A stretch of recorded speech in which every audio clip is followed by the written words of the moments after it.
সরস্বতী পুজোর দিনে ঘুরে ঘুরে বেড়ানোটা একটা আলাদা এক আনন্দ।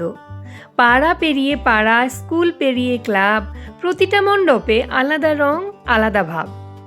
নমস্কার, আশা করি সকলে আপনারা খুব ভালো আছেন। নিয়ে চলে এসেছি সরস্বতী পুজোর পার্ট 2। কোথায় ঘুরতে গেছিলাম, সিজানো পরবে কি কি হয়েছিল, সমস্ত কিছু আপনারা দেখতে পাবেন এই ভিডিওটির মাধ্যমে। এদিন প্রথমেই শুরু হয়ে গেছিল সকাল সকাল ষষ্ঠী পুজো। তাই মা জেঠিমারা সকলে মিলে ষষ্ঠী পুজো করে নিয়েছে। সেই ভিডিওটি আপনাদের সামনে আমি তুলে ধরলাম। আর ষষ্ঠী পুজোর দিন মানে সিজানোর কি মেনু ছিল দেখবেন। এই যে আমাদের এটাই ছিল আজকে দুপুরের মেনু। আর দুপুরের খাওয়া দাওয়া করার পর বিকেলবেলায় চলে গেছিলাম আমাদের সীতারাম ওঙ্কারনাথ সংঘে।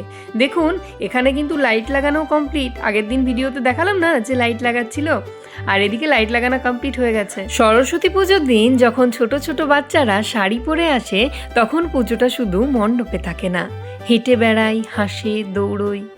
শাড়ি ঠিক করতে করতেই যেন ওদের হাসি পড়ে যায়। ফিতে বাঁধা চুলে মা সরস্বতীর আশীর্বাদ যেন আপন মনে নেমে আসে। ওরা হয়তো বোঝে না পুজোর মানে, কিন্তু ওদের শাড়ি পরা সেই মুহূর্তগুলোই সরস্বতী পুজোর সবচেয়ে জীবন্ত রং। আর এইদিকে যেখানে গান বাজানো হচ্ছিল, আমার ঠিক গানটা পছন্দ হচ্ছিল না, তাই আমি নিজে এসে গান লাগিয়ে দিয়ে গেলাম। তারপরে আবারও মণ্ডপে বসে বাচ্চাদের শাড়ি পরে আসার মুহূর্তগুলো অনুভব করলাম। চলুন আপনাদেরকে দেখিয়ে দিই আমাদের সীতারাম ওঙ্কারনাথ সংঘটি আলোকসজ্জায় সজ্জিত হয়ে কি সুন্দরী না দেখতে লাগছে। চলুন তাহলে এবারে দেখে আসি কোথায় কি ঠাকুর করেছে আমাদের গ্রামে। আর এই ঠাকুরটি তো আপনাদেরকে আমি দেখিয়েছি, এটা আমাদের পাড়ারই বাচ্চাগুলো করেছে। ঘুরে ঘুরে সরস্বতী ঠাকুর দেখছি, আর প্রতিটা মণ্ডপ যেন এক একটা গল্প। কোথাও মায়ের চোখে গভীর শান্তি, কোথাও আবার মুখে মৃদু হাসি। সাদা হলুদের আলোর মাঝে ভেসে ওঠে বিদ্যাস্পর্শ, ভক্তির নীরব ডাক। এক ঠাকুর থেকে আরেক ঠাকুর পথ চলতে চলতে মনে হয় মা যেন নিজেই আমাদেরকে হাত ধরে ঘুরিয়ে ঘুরিয়ে দেখাচ্ছেন নিজের বিভিন্ন রূপকে। এই মণ্ডপের মা সরস্বতীকে একবার আপনারা লক্ষ্য করুন, লক্ষ্য করলে বুঝতে পারবেন এখানের মা সরস্বতীর শাড়ি পরানোটা একদম পুরোপুরি যারা করেন তারা নিজেরাই পরান, একদম 8 পৌরে করে। একদম সাধারণের মধ্যে মা সরস্বতীকে যে এত সুন্দর লাগবে আপনারা এটা না লক্ষ্য করলে বুঝতে পারবেন না। আবারও চলে এসেছি আমাদের অষ্টনায়িকা মন্দির পেরিয়ে আরেকটা মণ্ডপে, যেখানে বাচ্চাগুলো সবাই নাচ করছে। আর সরস্বতী পুজো হবে, বাচ্চাগুলো নাচ করবে না সেটা কি কোনোদিনও হয়? একের পর এক মণ্ডপ পেরিয়ে আর মা সরস্বতীর বিভিন্ন রূপ দেখে, কোথাও শুভ্র বরণী শুভ্র বসনা, কোথাও আবার বসন্তের হলুদ রঙে সেজেছে মা। এই ধরনের রূপ দেখে মন মুগ্ধ হয়ে যাচ্ছে একদম। আবারও চলে এসেছি এই সংঘটার নাম জানেন? এই সংঘটার নাম হচ্ছে প্রেম সংঘ। আর সরস্বতী পুজোতে প্রেম সংঘের ঠাকুর দেখবো না সেটা তো হয় না না। তারপরে ওটা দেখার পরে চলে এসেছিলাম আরেকটা ঠাকুর দেখতে, তারপরে আবারও একটা। মানে এত ঠাকুর করেছিল, আমরা কিন্তু সব ঠাকুরগুলো দেখে উঠতে পারিনি। আর যতগুলো ঠাকুর দেখেছি আপনাদের সাথে কিন্তু আমি শেয়ার করেছি। আর এখানেও খুবই সুন্দর সিম্পল ডেকোরেশনের মাধ্যমে খুবই সুন্দর মাকে সাজিয়েছিল। সরস্বতী পুজোর মণ্ডপ সাজানো মানে শুধু কাপড়, ফুল আর আলো নয়, এটা আসলে ভক্তি আর ভালোবাসার এক নীরব প্রস্তুতি।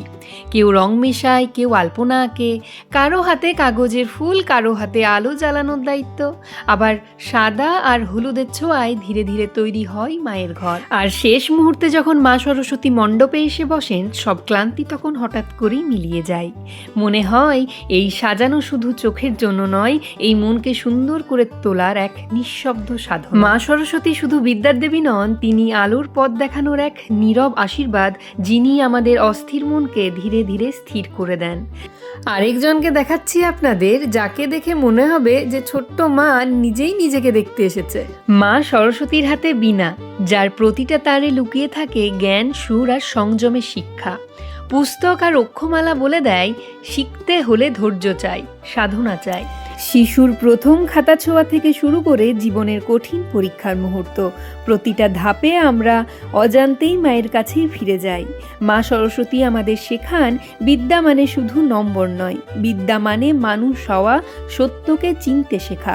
এই বসন্তে এই সরস্বতী পুজোয় আমরা শুধু ফুল আর প্রসাদ নয়, মনের ভেতরের অন্ধকারটুকুও মায়ের চরণে রেখে আসি। আর সবাই মিলে একসাথে বলি, মা আমাদের ভাবনায় আলো দাও, পথে স্থিরতা দাও, এইটুকুই প্রার্থনা। আজকের ভিডিও এই পর্যন্তই। ভিডিওটি ভালো লাগলে অবশ্যই একটা লাইক, শেয়ার এবং সাবস্ক্রাইব করে দেবেন। পরবর্তী ভিডিও আসছে খুব শীঘ্রই। সকলে ভালো থাকবেন, সুস্থ থাকবেন এবং সচেতন থাকবেন।